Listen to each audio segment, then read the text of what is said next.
Michael Burry is shorting Apple. This is one of the more interesting things that I've seen come up over the past couple days, as we've seen more 13G and 13F filings, which are basically if you manage more than $100 million of wealth, you have to kind of disclose these things, and you have to disclose your positions that are long and that are short.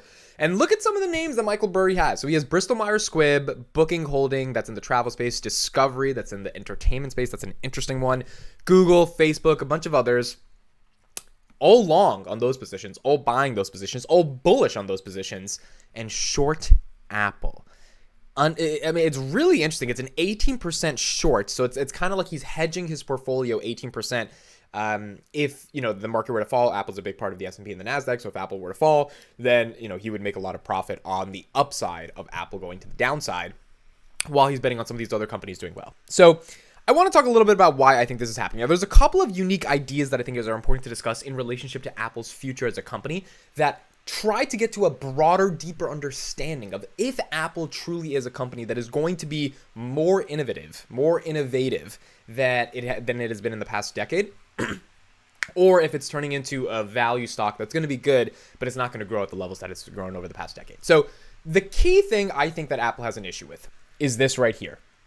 This beautiful device right here can't get that much better. That is my thesis. I think the iPhone, we're on iPhone 13 right now. This is an iPhone 12 Pro Max. We're probably going to get, iPhone 14, iPhone 15. I don't think there's going to be a world in which we're in iPhone 67.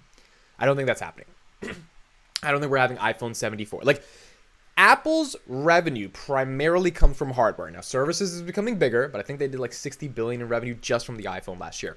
That's phenomenal to have that much money coming just from the iPhone. The problem is, not only does everyone have an iPhone, but every time when you introduce a new, and in parts in the developing world where they don't have an iPhone, they can't afford an iPhone. So they weren't going to get an iPhone anyway. That's where Android basically dominates. So you have to go back to the consumers that have disposable income to drop another $1,100 every single year on your product. The problem is the product isn't changing.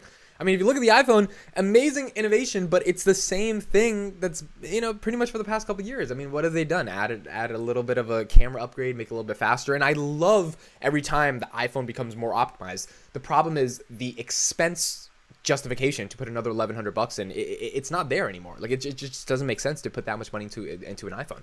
So the question becomes, how much is Apple ultimately going to be able to innovate on the iPhone? I think not a lot. And I think they're going to keep milking it as much as they can, just like they milk, AirPods and watches and laptops. Obviously, they make the laptops more advanced with the new chip, but they're milking these products as much as they can, and they built trillions of dollars of wealth as a result of it, and they've provided very meaningful products. But there's just not that much more different they can make these products, and especially the iPhone, I believe, in the future. Which means I think Burry is recognizing that. And I think, in 2009, 2010, 2011, this would be a horrible decision to short Apple. But going into 2022, it's like, by 2030, are they really going to have another edition of the iPhone? I don't think they will. And I think they're going to transition from their company into less hardware, more software. But if they don't transition to more software, which is like Apple Music and Apple Health and all the other stuff that can be charged on a subscription basis, then they have to get into a different sector. There's 3 different sectors I think Apple can get into that could be potentially profitable. The first one is the most boring one, but it's financial services. Apple has a lot of money. Apple, I think, has at least $200 billion in cash. They could start a financial services company tomorrow. They could just start lending out money. They could start giving out mortgages. The banking business is a perfectly fine business. You lend money. In 10 years, you expect, 3, 4, 5% interest on it. Like, it's guaranteed money. So if they have the capital reserves, they have cash. They have sometimes even more cash than some of the smaller banks in the world. They have the ability to functionally become a bank. They can integrate with Apple Card. There's all these rewards and updates that they can give with the Apple Card if you're purchasing that through Apple Bank. Like, there's so many different ways Apple can innovate here and actually create a meaningful financial services company. That's the first part. That's probably not going to happen. It's probably not going to be the biggest thing. Second thing is, I think the big bet, a lot of people think, the Metaverse. If Apple cannot continuously innovate on the iPhone, what if they create this headset? And these glasses are what we wear every day, and that's where we interact with the world. And then they open up an app store for developers to make apps for the Metaverse. Like, there's a lot of stuff there. I am just not bullish on the fact that in 3 to 4 years, all of us are going to not spend time on our phones when we're in the subway on the way to work. We're going to turn on the glass and like I just don't think that's going to happen. I might be wrong on that. Maybe Apple can convince us and have a societal shift to think differently by creating the device and innovating that future. I don't see it necessarily, which is why I also think the Metaverse reality is there. It's possible, but like I don't know how much people care about the metaverse. I just like if you're in person, like are you going to be wearing glasses when you're at a concert? No. But are you going to have your phone to take pictures when you're at a concert? Yes. And then if you're at home, do you need to wear the glasses to get into the concert? Maybe. But how many people really care about that? How many people would rather stay at home and be in the concert through glasses versus just go to the concert, right? So I think that's another issue that the Apple has with the metaverse. The third thing, this is the most exciting, is the car. There's been so many rumored reports of Apple working with Hyundai or Kia Motors, and like they could easily buy a car company. I mean, they could spend 30, 40, 50 billion dollars, just buy a car company and then totally optimize it to their to likings. I think this is actually the one that's going to happen. I think it's a 2028, 2030 type of play. I mean, they need to spend the next 5-6 years actually building the car, building the technology, building the integration with the iPhone, because I know that's going to be a huge part of it. It's going to be the seamless experience. Is it electric? It's probably going to be electric. Apple probably doesn't want to put gas in the car, so you have to optimize electric technology, and then it has to be a smart car, which means there has to be auto driving or self-auto driving, and we know that based on how Tesla is doing it, it's not an easy thing to do, and you need tons of data.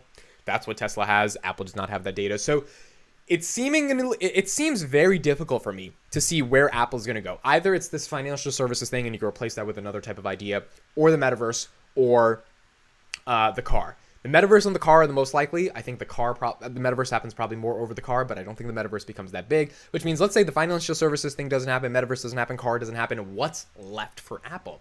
Software. And the question is, could they create more and more software that has, 80, 90% gross margins that they could offer to even businesses, maybe not just consumers, and scale the company into a new form of innovation? I don't know. It's going to be hard to think that. Now, you don't want to bet against Apple, and I think shorting Apple is a bet that they're just not going to grow as much as some of the other companies based upon where they are in the life cycle of their maturity. But I do think that if Apple is able to innovate and show off a new iPhone and like keep putting up these results, they did like 95 billion in the last quarter. I mean, like there is a very, very good shot that Apple stock will increase. Warren Buffett obviously thinks so. He owns 47% of his portfolio in Apple. So it's not a question about betting against Apple, but it is a question of, well, why is one of the world's smartest investors, Michael Burry, not thinking Apple is going to succeed? And I think the reasons I outlined kind of explain there is a decent probability Apple just doesn't become as big as it currently was, or doesn't have any more growth to it. But the question is, are you picking Warren Buffett, or are you picking Michael Burry in terms of betting on if Apple is going to grow? So leave it in the comments. Let me know your thoughts. Those are my thoughts on why I think Apple is going to have a hard time to grow. Would love to know your thoughts. Thank you guys so much for watching. I will see you in the next one.